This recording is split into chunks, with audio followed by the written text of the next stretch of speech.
Sylhet railway স্টেশনে running স্টাফদের কর্মবিরতির কারণে রেল চলাচল স্থবির হয়ে পড়েছে। আজ সকালে সিলেট থেকে ঢাকাগামী কালনী ও চট্টগ্রামগামী পাহাড়িকা এক্সপ্রেস ট্রেন যথাসময়ে ছেড়ে যায়নি। এছাড়া অন্যান্য আন্তনগর ও লোকাল ট্রেনের চলাচলও অনিশ্চিত হয়ে পড়েছে।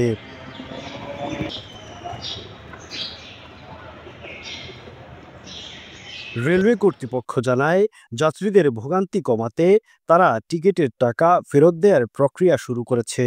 যারা কাউন্টার থেকে টিকিট কিনেছেন তাদের টাকা ফেরত দেওয়া হয়েছে।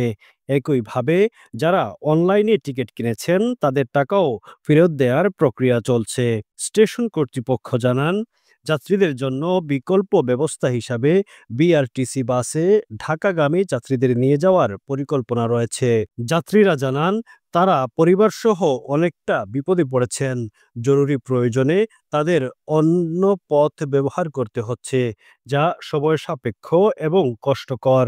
করতে। তো এখন হচ্ছে দুর্ভোগের ব্যাপার তো দেখতেই পাচ্ছেন। সকাল থেকে এসে বসে আছি। কোনো ট্রেনের কোনো কিছু নাই। আমাদের আরো ১০-১২ দিন আগে অনলাইনে টিকিট কেটেছি। তো এখন ওটা ক্যানসেলিং অপশন এসেছে। কিন্তু ওখান থেকে যে রিফান্ডের আমাদের ব্যালেন্সটা ওটা হচ্ছে ৩-৪ দিন বা ১ সপ্তাহ টাইমও লাগতে পারে রিফান্ড আসতে। কিন্তু আমার তো টাকাটা এই মুহূর্তে প্রয়োজন। এই মুহূর্তে আমার বাসে টিকিট কাটতে হবে। তো পরে টাকাটা দিলে তা আমাদের হচ্ছে না। আর এখানে যে আমরা স্টে করব ওটার খরচও অনেক বেশি হয়ে যাচ্ছে। তো আর বাস দেখাচ্ছে যে বাস দিচ্ছে ট্রেনের অল্টারনেটিভ, কিন্তু কোনো বাস টাস কিছুই নেই। শুধু একটা আর কি মানুষকে দেখাচ্ছে যে বাস দিচ্ছে, কিন্তু কোনো বাস টাস কিছুই নেই। তো এখন দেখি কি করা যায়। খুবই ভোগান্তির মধ্যে আছি, সেই সকাল থেকে এসে বসে আছি। এখন কি করব বুঝতেছি না। এখন দেখি বাসে যাওয়া যায় কিনা। আর ওনারা তো মানে রিফান্ডের নিয়ে মানে একটা প্রচার করতেছে, ভুল প্রচার। বাসেরও একটা ভুল প্রচার করতেছে, দুটাই ভুল প্রচার।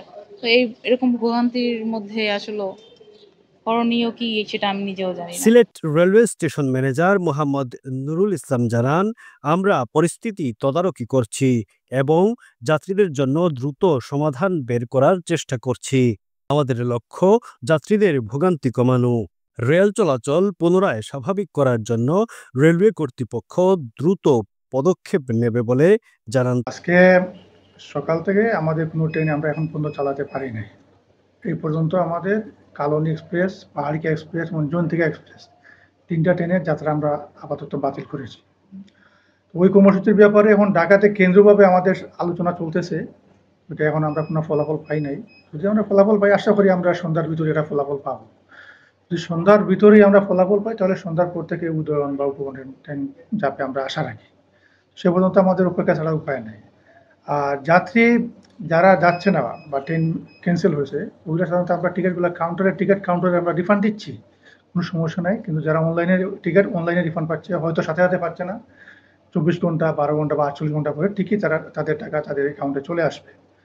আবার উপদেষ্টা মহোদয় এই যাত্রীদের জন্য সুবিধার্থে আবার ট্রেনের বিকল্প হিসাবে বিআরটিসি বাস আমরা রেখেছি। যদি কেউ যেতে চায় তাহলে বাসেও যাতায়াত করতে পারে।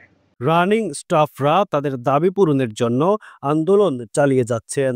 রেলওয়ে কর্তৃপক্ষ আশা করছে দ্রুত বিষয়টি সমাধান হবে এবং ট্রেন চলাচল স্বাভাবিক হবে। আবুল হাসনাত, ডিএসএম।